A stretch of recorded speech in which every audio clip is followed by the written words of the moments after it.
So I just watched the Netflix Christmas film That Christmas, directed by Simon Otto in his feature directorial debut, and written by Richard Curtis and Peter Sauter. Now, going into this, I actually had a bit mixed emotions about whether I'd like it or not. I was nervous because I know that Richard Curtis, one of the writers, has written a lot of schmaltzy films I didn't really enjoy in the past. You Love Actually, Notting Hill, Bridget Jones' Diary, War Horse. But I thought maybe it could be good because it was actually being made by Locksmith Animation, the company that made Ron's Gone Wrong, which I really enjoyed, and was founded by some of the creatives behind Arthur Christmas, which I love, is one of my favorite Christmas movies of all time. And it's actually funny because there's some things in this that reminded me of Arthur Christmas a little bit. Like Bill Nighy, who played Grand Santa in Arthur Christmas, plays the lighthouse keeper in this, and he sounds like Grand Santa quite a bit in terms of his voice. And he was also called Mr. Bill, so that's kind of funny too, whenever they called him Mr. Bill, lighthouse keeper. And also, one of the kids in this is named Evie, which Grand Santa named his old sleigh in Arthur Christmas. There's even a point where Evie's mother calls out "my Evie," which Grand Santa says a lot, so that reminded me of Arthur Christmas. Anyway, back to the movie itself. It's fine, you know. The writing is fine, the animation is fine, the characters are fine. The child acting is actually pretty good. In fact, in particular, I thought a standout was Zazie Hayhurst and Sienna Sayer as the twins. I actually thought that they were either sisters in real life or they were just one girl doing slightly different voices. I was wrong, but yeah, they were pretty good. Yeah. And the humor, like, there's some parts that made me laugh. Probably the highlight of the humor comes from Rhys Darby, Alex McQueen, and Sindhu Vee as some of the parents. They were definitely the funniest part. But for the most part, the biggest problem, and this is something, same problem with Love Actually, that A, it's just, there's a lot of schmaltz in this that I don't think is really earned, because B, there's just too many stories in this, and they aren't able to properly develop things.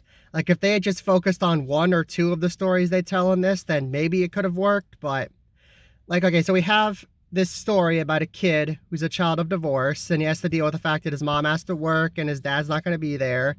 And then we also have a subplot with him about his teacher who's very grumpy, and we're going to go into the reason to that later.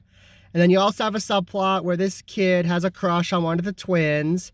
And then you have a subplot about the parents being trapped in a van on their way back from a wedding and they get stranded. And then you have a subplot with all their kids getting together and trying to make their own new Christmas traditions. And then you have another subplot about one of the twins being worried that the other one's going to be on the naughty list, so she tries to help her. And then you have another subplot with Brian Cox as Santa and this reindeer who is so stupid that he thinks that a plastic reindeer is a real reindeer.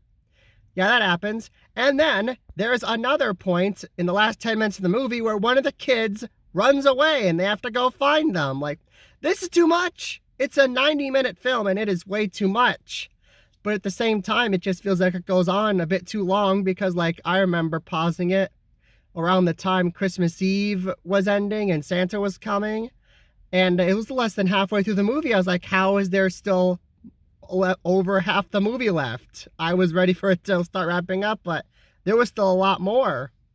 And like as a result of there being so much, there's just things that will be brought up at one point and then they'll never come back. Like, for example, at the start of the movie, one of the twins writes this Christmas play that's like progressive and is about veganism and global warming and all that. And you think that's going to come back somehow. Nope, doesn't come back. Like, you think of Mitchell's versus the Machines, how Katie loved making her movies, and that kept coming back throughout the entire movie. This doesn't. Like, I thought maybe, like, all of the kids would get together and they'd make their own little Christmas movie, and the twin would write it, and maybe this kid who keeps walking around with a hat that literally says director would direct it, and they'd show it to the parents at the end, but no, that doesn't happen.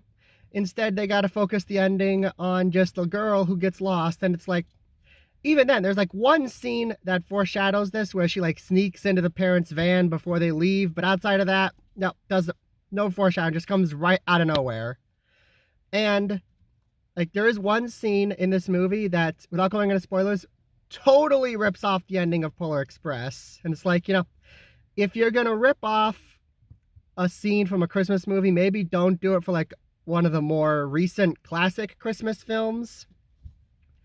Like, yeah, so it's like it has quite a few problems, but still, at the end of the day, it was a fine movie. It wasn't bad. I didn't regret watching it. I wouldn't watch it again though, and just I guess now I know that just because Locksmith Animation's name is on it doesn't mean it's necessarily going to be great.